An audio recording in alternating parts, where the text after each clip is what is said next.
Hi, my name is Austin, and I'm basically a homeless pothead. That is because I'm about to get kicked out of the sober living house in Austin, Texas, because the Eudaimonia organization denied my weekend pass to see my gammy, who I haven't seen in 7 years. But I'm going to go anyways. They are upset with me because I skipped the finger painting class that they like to call SEV this all week. Whoops, sorry I'm not sorry. With that being said, I would greatly appreciate your help with my GoFundMe campaign to make my dream of moving to Colorado and writing a book a reality. The book would basically be an autobiography similar to the Damn Book, which my father just recently gave me, which my great-grandfather wrote. It's basically an autobiography about his life and all the crazy things that he did.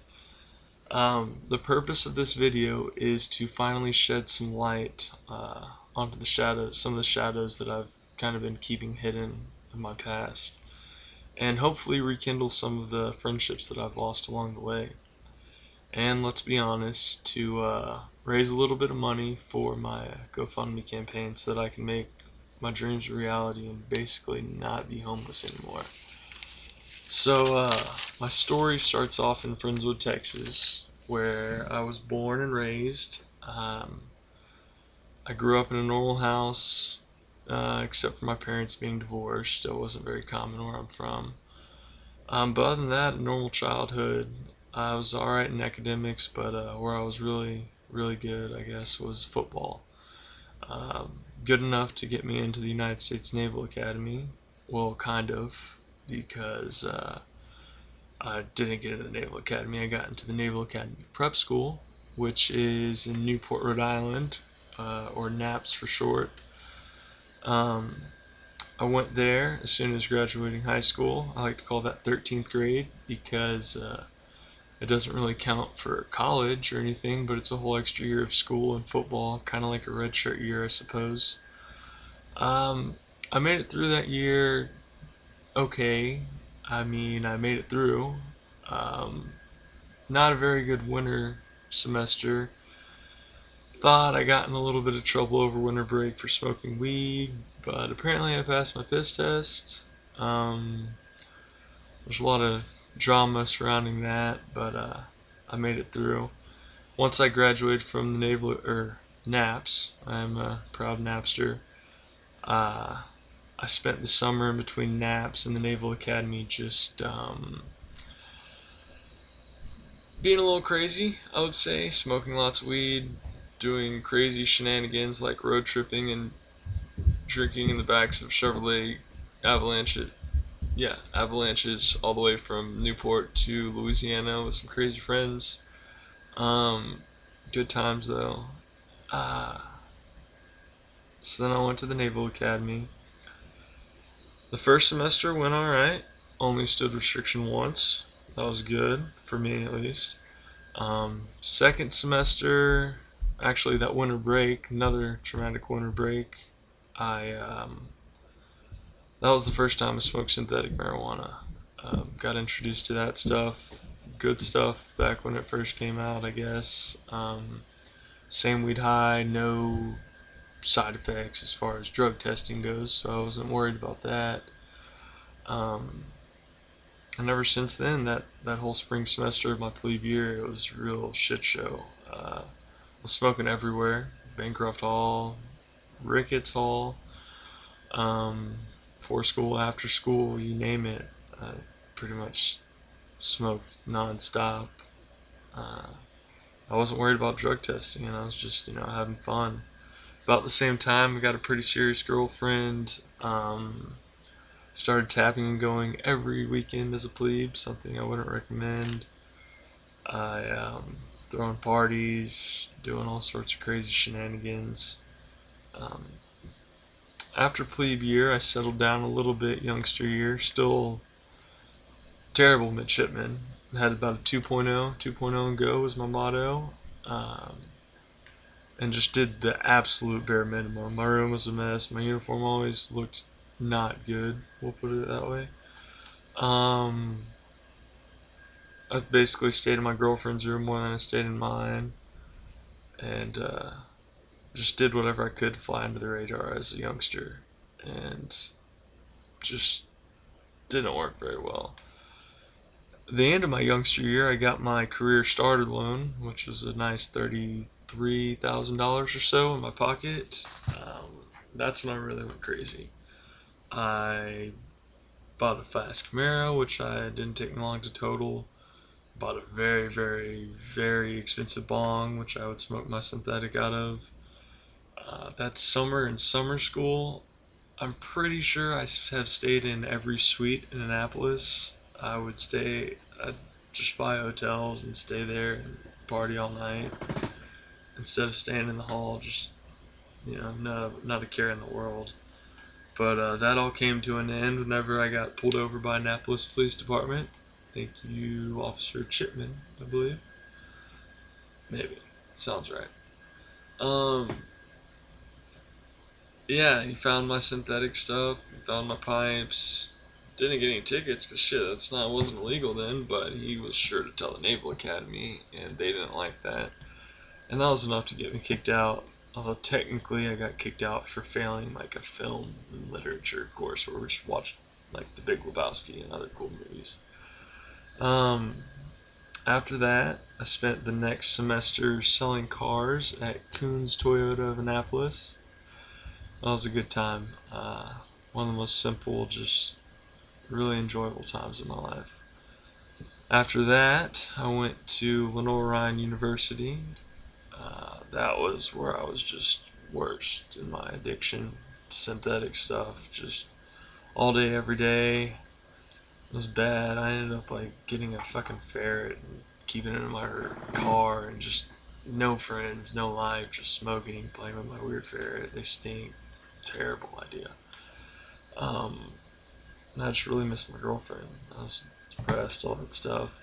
About that same time, I finally made some friends who actually did smoke real weed, and I couldn't get high.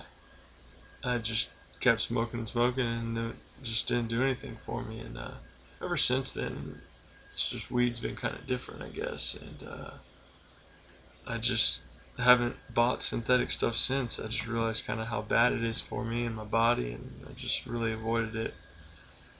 That fall semester, I played football for them. It was a good year. We made it to the second round of the playoffs. Got in a little trouble. Suspended one game for missing a team meeting. They thought I was smoking. I wasn't, but was probably every other hour of that week. Fast forward to the next spring semester. That's when I got kicked out. A police officer pulled me over for going 27 in a 35. Apparently that's against the law. Don't go too slow. He smelled weed in the car. I was with driving my buddy's car. He found some roaches in the center console. Go figure. We both took charge. After that, I got back to Texas. My parents sent me straight to rehab for weed for the first time. I did my time. Met some a few good people that are still in my life, and kind of got my first introduction to recovery and what that's all about. And I respect that. It's a good program. I'm just sometimes just being a pothead and struggle if it's really for me. After that, I got a job working at 24 Hour Fitness in Friendswood, as well as was a bouncer at Live at Bayou Place, if you ever went there in Houston, Texas. It was good while it lasted, I guess. Neither one of those jobs required drug tests. So naturally, I smoked weed. And I did that for a good 4, 5, 6 months. Because I was smoking weed again, lost my girlfriend of 3.5 years, which just led me to smoking more weed. That was until I met Monet Moore.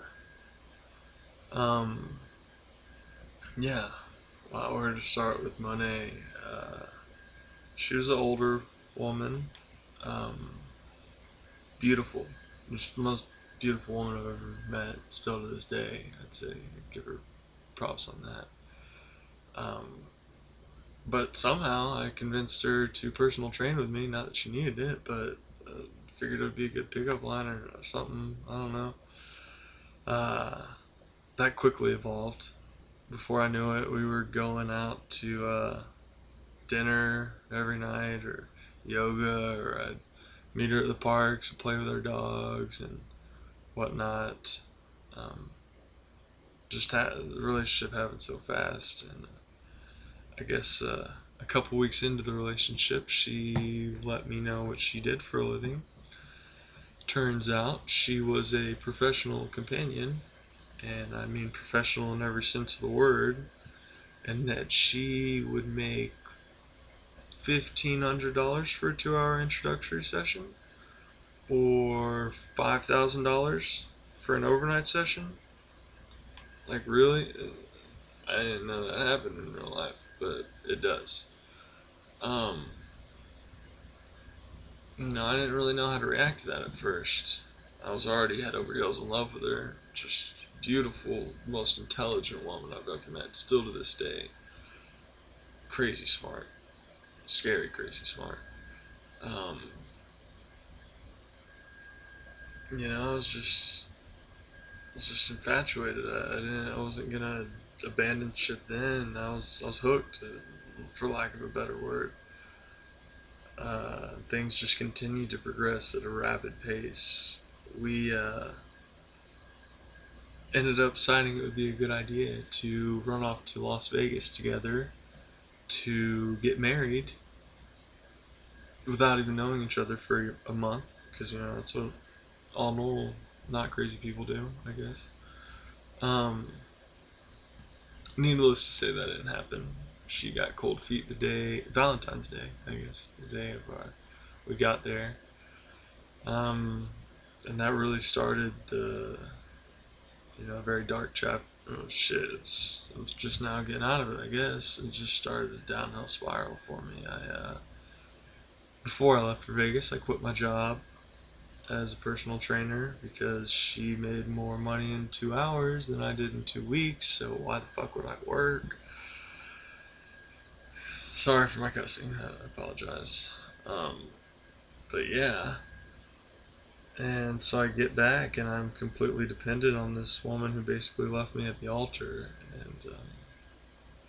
and things just weren't healthy, and a lot of fighting off and on. Fast forward a month or two, a day I'll never forget. We got in a fight. It was the day before Easter, 4/20, 2014. Yeah, and I didn't have any weed, and I wanted to feel some type of way, so I ended up taking a few handfuls of pills. Next thing you know, I was coming to in the Clear Lake Regional Hospital, whatever room, getting a CAT scan on my brain. Yeah, overdose. Still don't really know the full story behind that, I feel, and but yeah, I just remember coming to and being like, Mom, it's Easter today. I have to go to church. I have been bad. I need to go see Jesus, and I need some Holy Spirit or something. That's all I remember. I was like coming out of it was weird. It was weird. After that, it just really changed me. I was just scared to meet people or interact with people, just, knowing that I got left at the altar by an older woman who did what, and then, um, to have overdosed and have woken up in the hospital, just all that stuff. It was just a bad next couple months. To make things even worse, a couple months later, I decided it would be a good idea to, I don't know what the fuck, cussing again, I apologize. I fell out of the car and basically jumped out, but fell out of a car doing about 50 on the highway because I just didn't want to be around my mom anymore. I just wanted to walk home. So I thought I could tuck and roll. Bad idea. I have a scar on my forehead from it. I don't know if you can see it here. I have that, some road rash. My knees were all scraped up, but I walked away. For whatever reason. But that was enough to land me in the psych ward at St. Joseph's for the better part of a week to get evaluated. Yeah, did that. And then after that, just even more anxiety and, you know, not knowing how to react or how to handle myself in public, or just, I had so much guilt and shame about kind of what I've been doing for the past year of my life. I slowly started to get out of that funk. I got a job at Stereo Live as a bouncer in Houston, got a job at Dirt Bar, which I love that place to this day. If you're in Houston, check out Dirt Bar. And then right after that, that was in the fall, winter time. And then, things are just continuing to spiral out of control. Still living in my parents' house. They don't want to support me anymore. So I'm going back and forth between them and Money. It's just not good. And, come the beginning of the year, my dad cuts off my phone. I'm trying to go back and forth to work. No phone. Shit sucks. Just blah, blah, blah. Still just smoking lots of weed. Because that's what I do, I guess. Ended up a week after he cut off my phone, got in an argument with my mom about not having a phone. It was my birthday, so I thought, I'm entitled to have a phone. Because she said she'd give me one for my birthday. Well, I got stupid, for lack of better words. She called the cops because I was yelling and broke a couple pictures at the house. And whenever I got wind that she was calling the cops, I'm like, I can't hang out and talk to the cops. I gotta go to work at Dirt Bar. Duh. So I went to my buddy Matt's house. The cops ended up just showing up there and arresting me.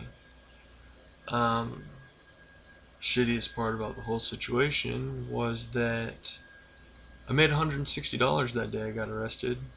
My bond was a whopping $90. Yes, $90. And just kind of because of my behavior for the past year and how I isolated and just didn't really have any friends after my whole Monet, psych ward, OD, whatever. I sat in Galveston County Jail for 32 days until my dad finally bailed me out under the sole condition that I go to rehab. Went to rehab in Wimberley, Texas, Nova Recovery Old Oaks, for 90 days.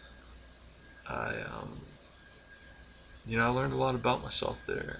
I learned my deepest desire in life truly is just to be a good father and a faithful and loving husband. That's what I want more than anything. And an epiphany that I kind of had there that I'm still going strong on, but it's still I really don't think that weed was my problem this whole time. I mean, whenever someone's spending 100% of their monetary resources on something, there's some problem flags, but to me a bigger problem than that doesn't really get talked about in our society was my ongoing addiction to pornography since I was just a kid. Not a kid, junior high, whatever, daily, multiple hours a day, whatever.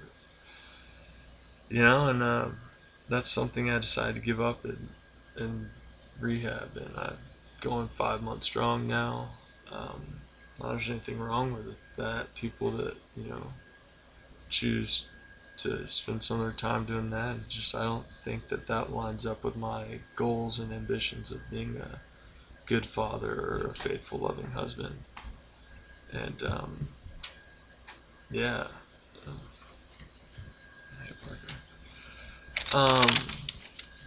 And you know, so that kind of got me to rehab, and then after that, got out of rehab, went to sober living, about to get kicked out now, and shit, it's been 20 minutes, but I could tell stories about my crazy shenanigans in the Naval Academy, or shenanigans with money, or shenanigans with just I don't know. I've partaken in a lot of shenanigans, I suppose, and it's really been a goal since the first time I went to rehab, was just to write a book. And the damn book over there, it's really given me inspiration to want to write a book of my own and, pass it on to my kids and grandkids that I really hope to have in the future. And, just write down the stories of my life, be able to laugh about it with someone else, and, just share those experiences and let them kind of live on. And, I just really would appreciate all the help, for this campaign, because that's really what it's about for me. It's just, carrying on, doing something with my life, but then, starting to create a legacy. I'm going to do something with my life, and, this is kind of where I want to start. And, with that being said, I just want to thank you for taking the time to listen to me ramble a little bit about my crazy life, and, kind of what I've been through. I know one of the things that came up this last time with treatment is that I'm terrible at communicating. I isolate, and I don't really tell people what's going on in my life. And I know I've lost contact and touch with a lot of really good people. And hopefully this can start to rebuild some bridges. I kind of told myself this would be my amends to myself, making this video, kind of getting all my shadows out. To be seen, whatever, this is me, love me for who I am, or don't, it's not, I don't know, but, I just, would really appreciate if you help share my story with others, and, maybe even feel compelled to help me raise a little money for my GoFundMe campaign, so I can, get this book, or make it happen, and, get out to Colorado. I just, ever since I was a kid, I've had a couple interesting experiences in Colorado, or Rocky Mountain National Park, and I want to go back there. I filled a pool there, and I want to go there. But this has really been a lot, and it really feels good to let everything out finally. And I'm sure people have heard crazy stories about me. Well, now they're all coming from me. You kind of got at least a short version, although it's fucking shit, 23 minutes. Fuck, I'm sorry, Gammy.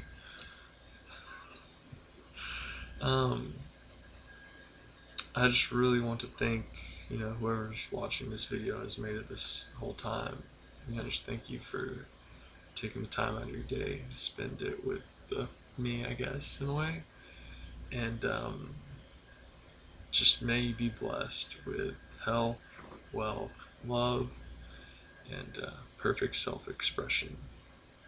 And with that, I have to say namaste, and thank you.